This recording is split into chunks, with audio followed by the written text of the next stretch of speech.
타다가 지금 이제 법망을 교묘하게 피한 약탈이라는 주장이 있어요. 여기 대해서 변호사님 어떤 입장이신지. 그 업계에서는 네. 제가 만약에 그 업계에 있었다면 저도 진짜 그렇게 생각했었습니다.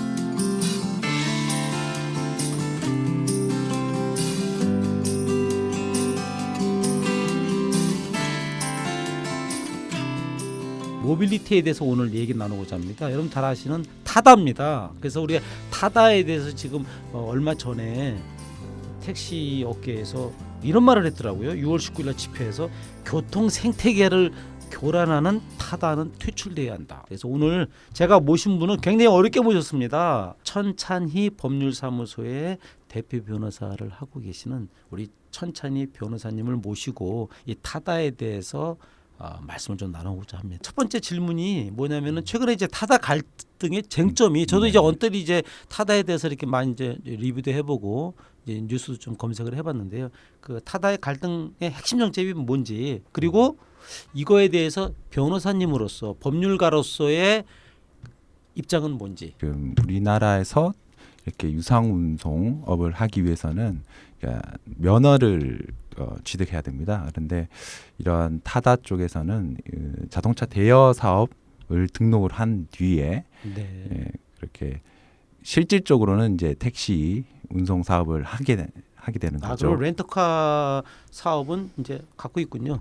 그렇죠. 이게 이제 면허와 다르게 이제 등록만 하면 되니까 네. 특별하게 이제 뭐 면허를 따기 위한 그런 뭐 노력. 진입이 좀 렌터카 부분은 좀 많이 완화가 네, 훨씬 쉽죠. 그래서 근데 이러한 자동차 대여 사업을 한다고 하더라도 뭐 무조건 이렇게 뭐 택시 운송 사업을 할 수 있는 게 아니라 네. 시행령에서 이제 예외적으로 네. 11인승 이상 15인승 이하의 수납차를 렌트할 경우에만 이제 그 운전자까지 이제 알선할 수 있도록 렌터 업체에서 네.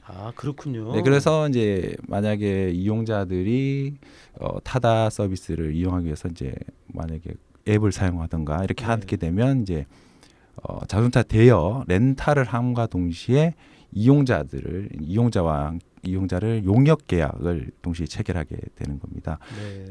이제 이 부분에서 이제 택시 업계에서는 이제 뭐 실질적으로 택시 운행을 하는데 정부에서는 이렇게 뭐 편법을 동원해 가지고 하는 거에 대해서 이제 반대가 지금 심하게 하고 있는 거죠. 그런데 일단은 그 부분에 대해서는 어느 정도 제가 이제 동감은 하지만서도 이제 법조인으로서 제가 생각은 일단은 이게 민사가 아니라 이제 형사적으로 이제 만약에 택시 면허를 받지 않고 유상 운송 사업을 하는 경우에는 2년 이하의 징역 또는 2천만 원 이하의 벌금에 처하게 됩니다. 형사처벌을 받게 된다는 거죠.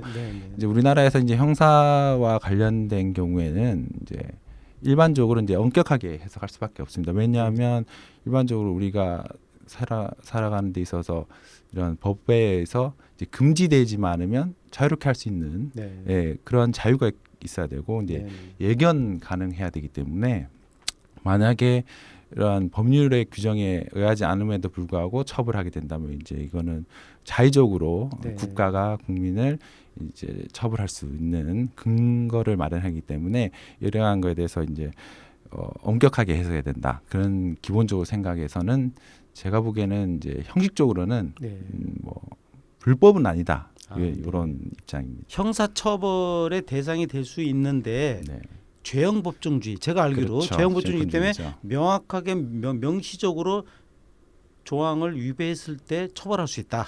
따라서 외견상으로는 그런 법 조항을 위배한 게 아닌다고 본다. 따라서 이제 형사처벌은 좀 아니지 않느냐 이런 말씀이시군요. 근데 이제 우리가 구체적으로 보면은 택시 쪽에서 주장하는 게 여객운수사업법 제34조 유상운송 금지 등 이거 아닙니까? 이거를 위배했다는 거 아닙니까? 근데 이제 렌터카 업체에서는 아니다. 11인승 이상 15인승 이하의 렌터카를 빌리는 경우에는 운전기사를 알선해서 우리가 뺄 수 있는 조항이 있지 않느냐. 우리는 그 조항을 활용했을 뿐이다. 이 부분이 이제 첨예하게 대립이 되는군요. 알겠습니다. 그럼 두 번째. 그래서 이제 법적인 측면에서 타다 서비스를 만약에 해석을 해주신다면 조금 아까 말씀을 하셨지만 좀 더 구체적으로 이제 우리가 법률적인 측면에서 타다 서비스는 어떤 것이다.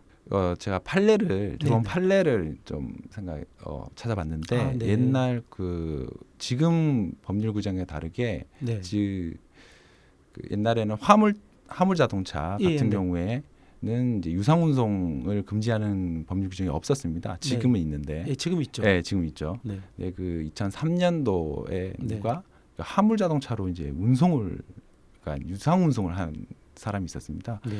그 사람을 이제 이러한 상황과 같이 기소를 하고 이제 재판에 넘어가는데 그게 콜벤 사례 아닙니까? 네. 그렇죠. 그렇죠. 예. 이제 법률 규정이 없는데 네. 뭔가 이상한 거죠. 그래서 네. 이제 형사 이제 고소를 해가지고 이제 뭐 판례 그러니까 대법원 판단을 받았는데 네. 똑같죠. 이게는 네. 법률 규정이 없으니까 네. 아무리 이렇게 그렇죠. 규정이 네, 없으면 처벌할 그렇죠. 수 없다. 네.